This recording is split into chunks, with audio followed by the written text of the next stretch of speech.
Sahabat, sejak Nabi wafat,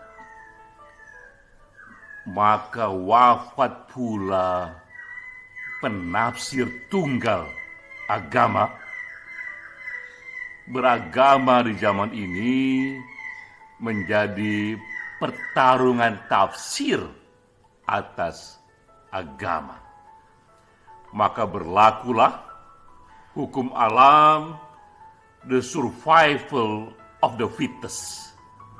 Tafsir mana yang akan bertahan di zamannya adalah tafsir yang paling sesuai, yang paling kompatibel dengan perkembangan zaman. Dengan mindset zaman itu, abad 21 tak lain dan tak bukan, mindset zaman ini diwarnai oleh dua gerakan penting. Pertama adalah pertumbuhan ilmu pengetahuan, dan kedua meluasnya gerakan hak asasi manusia. Karena itulah tafsir agama di zaman ini termasuk Islam yang akan bertahan dan diterima luas dan tumbuh adalah tafsir yang bersinergi dengan ilmu pengetahuan ataupun dengan perkembangan hak asasi manusia. Ini pengantar kita masuk ke dalam diskusi webinar esoterika setiap bulan yang ke-29, berarti sudah 29 bulan kita menyelenggarakan diskusi ini. Topik kali ini topik yang sangat hot dan penting mengenai HAM dan syariat Islam. Bagaimana sinergi dua gagasan besar ini, soal syariat Islam dan soal HAM dalam sejarah dan dalam dunia Islam. Yang menjadi pembicaranya sahabat kita Profesor Dr. Samsul Arifin, yang banyak mendalami kedua-duanya. Ia mendalami syariat Islam, juga mendalami hak asasi manusia. Peran saya mempertajam diskusi, menukik dua isu ini kepada satu hal tunggal saja, bahwa pertarungan atau clash antara hak asasi manusia dalam Deklarasi Universal PBB dengan syariat Islam atau dengan hak asasi manusia versi Kairo, titik tengkar, titik konflik api yang paling hot yang memisahkan dua ini adalah isu LGBT, isu lesbian, gay, biseksual, dan transgender. Karena itulah saya memilih satu isu ini saja, isu LGBT saja, untuk melihat bagaimana perkembangannya di dunia barat yang pro kepada hak asasi manusia, dan di dunia Islam yang banyak mendasarkan diri kepada syariah Islam. Kita mulai dengan satu gambaran ini. Ini penting untuk kita ketahui bahwa LGBT itu awalnya tidak hanya ditolak di dunia Islam, tapi LGBT pun ditolak di dunia Barat pada awalnya.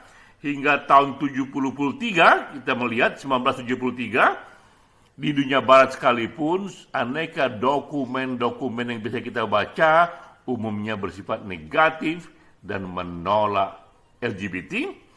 Lalu kemudian terjadi perkembangan yang sangat signifikan di sana. LGBT diterima sebagai bagian dari peradaban Barat karena ia bagian dari hak asasi manusia.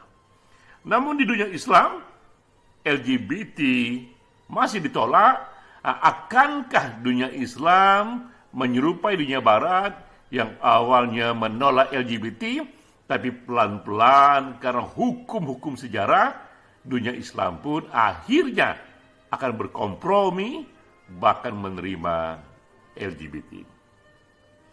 Nah, saya mulai dengan fakta ini. Ini fakta yang bisa kita cek kebenarannya, bahwa di PBB sejak tahun 1945 ketika selesai Perang Dunia Kedua hingga 1994, LGBT tak pernah dibicarakan sebagai bagian dari hak asasi manusia. Saat itu ketika kita bicara hak asasi manusia hingga tahun 1994, semua dokumen-dokumen PBB tak ada satu pun yang melegalkan atau mendukung LGBT. Ini juga fakta yang ada di tahun 1952, bahkan American Psychiatric Association, asosiasi para psikiater di Amerika Serikat, masih menyebut LGBT sebagai bagian dari mental disorder, sebagai bagian dari penyimpangan, sebagai bagian dari penyakit. Karena itu ia harus disembuhkan, dan berlakulah di sana bahkan berdasarkan ilmu pengetahuan, mereka yang dianggap LGBT, yang dianggap homoseksual akan diubah dengan terapi ilmu pengetahuan kembali kepada yang disebut normal. Yang normal itu adalah heteroseksual. Itu di tahun 1952. Bahkan ini di tahun 1986. Belum jauh dari sekarang, belum sampai 40 tahun dari sekarang, kita lihat fakta ini. Ini faktanya bahwa Mahkamah Agung di Amerika Serikat di tahun 86 masih mengkriminalkan LGBT. Ini kasusnya di tahun 86. Supreme Court di sana di Amerika Serikat menangani kasus Bower versus Hardwick, dan saat itu Mahkamah Agung di Amerika Serikat mengatakan bahwa sebuah negara bagian dapat mengkriminalkan sodomi. Sodomi ini salah satu kegiatan dari seksual di LGBT.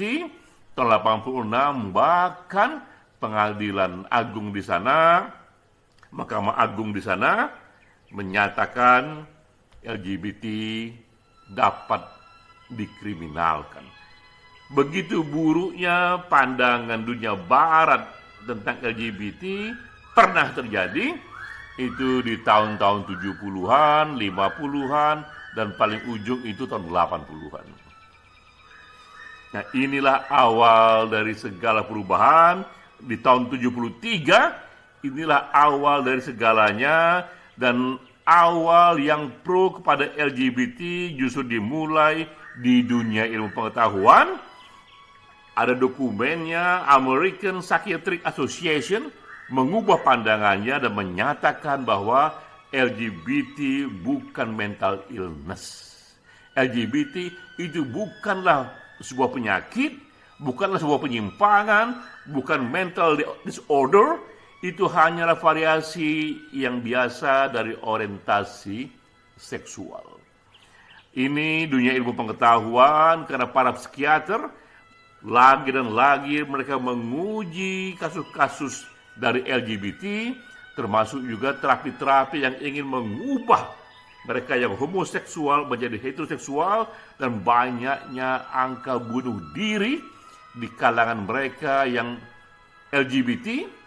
Karena terapi-terapi ini, akhirnya para ilmuwan melakukan satu riset dan menyatakan LGBT bukanlah mental disorder. LGBT hanyalah variasi biasa yang normal saja dari orientasi seksual. Disinilah revolusi dimulai, revolusi atas LGBT di dunia barat. Tidak hanya di kalangan psikiatris, tapi juga ini di kalangan psikolog. Di tahun 75, American Psychological Association membuang LGBT dari list mental illness dan mengatakan bahwa LGBT itu hal yang normal-normal saja, bukan penyakit, itu hanyalah variasi di dunia orientasi seksual. Nah, dari komunitas ilmu pengetahuan, gerakan yang pro pada LGBT meluas dan masuk ke ruang politik, terutama di PBB. Nah, dokumen mencatat baru di tahun 2006. Tahun 2006, Norwegia memajukan usul memperluas larangan diskriminasi, tidak hanya kepada gender, tidak hanya kepada ras, tapi juga kepada LGBT. Itu baru dimulai tahun 2006. Lalu tahun 2011, ini juga sesuatu yang unik, karena yang mengajukan ini adalah negara di Afrika sana, yaitu Afrika Selatan. 2011, kira-kira ini 11 tahun yang lalu, Afrika mengajukan resolusi PBB menjadikan LGBT bagian dari hak asasi manusia. Dan kemudian ini agenda yang disetujui. Jadi kita lihat belum lama di dunia barat diwakili oleh PBB, hak asasi manusia mulai mengadopsi LGBT sebagai bagian penting dari prinsip hak-hak dasar manusia. Di tahun 2014, LGBT pun di-voting di PBB. Apakah bisa LGBT ini dijadikan bagian resmi dari dokumen PBB untuk dunia? Dan kita lihat di sana dalam voting, 25 negara yang setuju, 14 yang menolak, 7 yang absen, yang setuju jauh melampaui yang menolak. Maka di tahun 2016, PBB mulai secara resmi menyoroti pelanggaran hak asasi manusia, termasuk di sana pelanggaran atas LGBT. Ya, negara-negara yang melanggar hak LGBT menjadi bagian dari sorotan khusus PBB, karena PBB pun sudah menunjuk satu lembaga independen yang disebut Independent Expert untuk mengawasi soal ini. Dan inilah perkembangan selanjutnya di tahun 2022. Pernikahan sejenis dilegalkan di 30 anggota PBB. Jadi negara tidak hanya membiarkan warganya memilih LGBT, tapi juga melegalkan pernikahan sejenis, karena dengan riset yang ada di sana disoroti LGBT itu fakta tak terhindari yang ada di masyarakat, dan ia lebih baik jika dilegalkan sebagai bagian pilihan dari warga. Tentu saja warga yang tidak suka ini, tidak suka LGBT dibolehkan, tapi warga yang juga merasa dia bagian LGBT, ia pun dibolehkan. Nah, ini kita lihat di bulan Agustus 2022, sudah ada 32 negara yang melegalkan same-sex marriage dan menyebar di 5 benua. Di Asia misalnya, sudah ada negara yang melegalkan ini, same-sex marriage, itu Taiwan. Jadi Taiwan mewakili Asia di tahun 2019. Di benua Afrika juga ada Afrika Selatan yang lebih dulu, tahun 2006. Di Australia juga ada Australia di tahun 2017.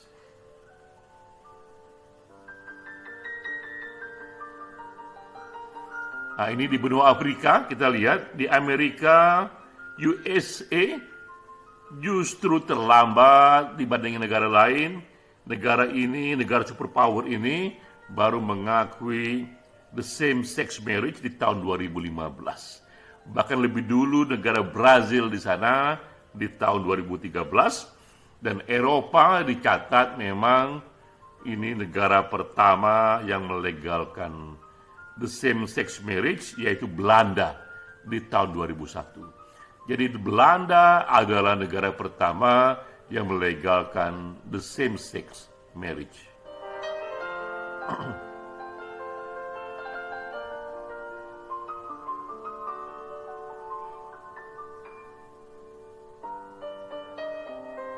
Nah, teman-teman, kita lihat di slide ini. Ini slide di mana PBB sekarang ini menilai kemajuan sebuah negara itu tidak hanya dari komponen ekonomi, tapi dari World Happiness Index, skor. Ada 6 bagan besar kriteria yang dijadikan satu fondasi bahwa majunya sebuah negara itu tidak hanya yang maju secara ekonomi, tapi juga ada variabel-variabel lain, termasuk di sana pemerintahannya pun harus bersih, juga penghargaan kepada kebebasan di sana, juga penghargaan kepada social trust, kepada giving index, termasuk juga di sana soal self-claim kebahagiaan warga negara. World Happiness Index sekarang ini menjadi cara PBB mengukur majunya sebuah negara, dan ini top 10 negara paling tinggi World Happiness Index-nya, bisa dikatakan ini top 10 juga negara yang dianggap paling maju diukur dari variabel-variabel modern, dari ekonomi, pendidikan, kesehatan, sosial, politik, pemerintahan, termasuk juga psikologis warga negara. Dan ini yang terjadi, bahwa negara-negara yang paling tinggi World Happiness Index-nya juga, umumnya juga negara itu sudah melegalkan the same-sex marriage. Jadi kita melihat negara-negara yang justru melegalkan LGBT, melegalkan pernikahan sejenis, itu justru negara-negara yang kita kenal tumbuh menjadi negara-negara yang skor pembangunannya, skor human index-nya, skor dari World Happiness Index-nya tertinggi. Nah, dan memang inilah yang terjadi. Dunia Islam menunjukkan gejala yang berbeda, juga ini dokumen di PBB. Bahkan sejak tahun 2008, Arab League and Organization of Islamic Corporation sudah menolak LGBT. Kita melihat di sini dua dunia di PBB, dunia non-Islam dan dunia Islam. Dunia Islam yaitu dunia yang negaranya mayoriti populasinya Muslim, umumnya sejak tahun 2008 sudah menolak LGBT. Dan yang menolak itu bukan elitnya. Ini juga ada survei bahwa di publik warga negara di negara itu, negara-negara majelis muslim itu yang menerima LGBT sangatlah rendah. Ini contohnya negara-negara Algeria, Maroko, Tunisia, Lebanon, Palestina, dan lain sebagainya. Ada sekitar 51 negara yang mayoritinya muslim. Daya terima kepada LGBT sangat rendah. Yang tertinggi di sini hanyalah 26%. Kita lihat di sini memang tidak hanya elit pemerintahan yang menolak LGBT, tapi juga mayoriti dari warga negara dari publik di sana. Namun kemudian zaman berubah dan kita melihat sekarang ini ada 5 respon dunia muslim terhadap LGBT. Ini respon pertama, clear sudah, datanya jelas, bahwa tak ada satu pun negara yang mayoritinya muslim yang melegalkan pernikahan sejenis. Negara yang mayoritinya Katolik ada, yaitu Brazil misalnya, yang melegalkan ini, ya. Apalagi negara-negara yang mayoritinya Protestan, yang melegalkan ini banyak sekali, termasuk Amerika Serikat di sana.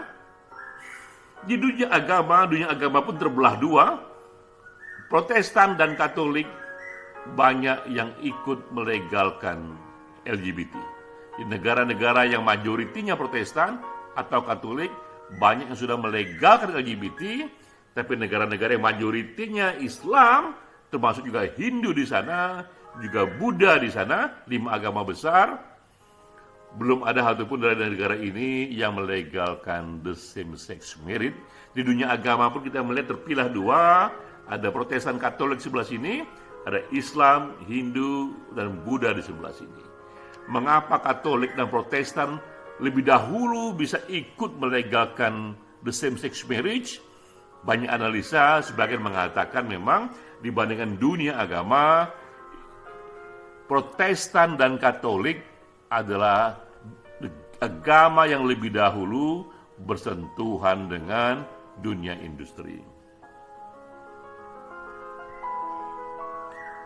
Ini hal kedua yang penting, bahwa terjadi hukuman yang sangat keras sekali bagi LGBT di dunia muslim, dicontohkan dengan apa yang terjadi di Afghanistan dan di Saudi Arabia. Banyak lagi negara di sini, termasuk juga di Yemen dan segala macam, di Iran ya. Umumnya negara-negara ini, negara-negara yang secara resmi menyatakan sebagai negara Islam dan secara resmi menyatakan agama Islam sebagai agama negara. Tapi ini juga ada hal ketiga, juga di negara yang mayoritasnya Muslim. Di sana tak ada hukuman bagi LGBT, contohnya di Indonesia, di Turki, di Albania. Di negara ini memang tidak mendukung the same sex marriage, tapi juga kegiatan LGBT tidak dipenjara, tidak dihukum. Ini negara-negara yang memang Islamnya majoriti, tapi tidak menjadikan negaranya negara Islam. Jadi kita melihat dosis Islam di ruang publik juga menentukan sikap negara itu kepada LGBT. Nah, keempat, ini ada hal yang unik sekali, hukumnya melarang LGBT karena ini negara Islam, tapi dalam praktek mereka membiarkan LGBT. Itu contohnya adalah Dubai. Ini Dubai, negara Islam yang ingin menjadikan negaranya salah satu destination dari turis dunia. Di sana bisa kita lihat di Google, bertebaran di mana-mana list mengenai 10 best gay bars in Dubai. Bar-bar kaum homoseksual di sana bertebaran di Google dan dibiarkan saja oleh pemerintah di sana di Dubai yang sebenarnya adalah pemerintahan Islam. Dan ini kita melihat menjadi kompromi yang unik di sana. Hukumnya melarang, tapi dalam praktek dilonggarkan, dibiarkan hidup di sana LGBT tanpa diberikan sanksi yang keras. Kelima, ini juga hal yang unik, gerakan Muslim yang justru pro-LGBT. Umumnya ini gerakan Muslim di dunia Barat, kita catat di sini ada Al-Fatihah Foundation di Amerika Serikat, juga ada Muslim Progressive Values di sana, dan banyak lagi di Paris, di UK, di Berlin. Para penganut Islam di sana, para Muslim di sana, yang justru menjadi penganjur dan pro gerakan LGBT. Ada 5 nuansa ini di dunia Muslim terhadap LGBT, dan ini hal yang paling penting lainnya adalah tumbuhnya sekarang ini European Islam, yaitu komunitas Muslim di Eropa yang mengatakan bahwa mereka adalah jenis Islam yang berbeda. Mereka meyakini Islam, tapi juga mereka meyakini nilai-nilai Eropa, termasuk mengadopsi hak asasi manusia di sana, dan mereka memutuskan diri mereka dari perkembangan Islam dan Muslim di Timur Tengah. Mereka mengatakan bahwa mereka datang dengan merebut tafsir Islam berdasarkan cara pandang dan nilai-nilai Eropa. Sahabat, demikianlah satu uraian yang jelas sekali menunjukkan ke kita bahwa LGBT akan terus menjadi titik tengkar antara hak asasi manusia versi PBB dengan hak asasi manusia versi pertemuan dari Kairo yang berlandaskan kepada syariat Islam. Namun di dunia Islam pun respon terhadap LGBT sudah mulai beragam. Begitulah dunia, begitulah perkembangan. Seperti yang kita katakan di awal, tafsir agama yang akan bertahan di zamannya adalah tafsir yang sesuai dengan mindset zamannya. Apa daya di mindset zaman ini, ilmu pengetahuan dan hak asasi manusia menempati posisi yang semakin dan semakin penting. Salam.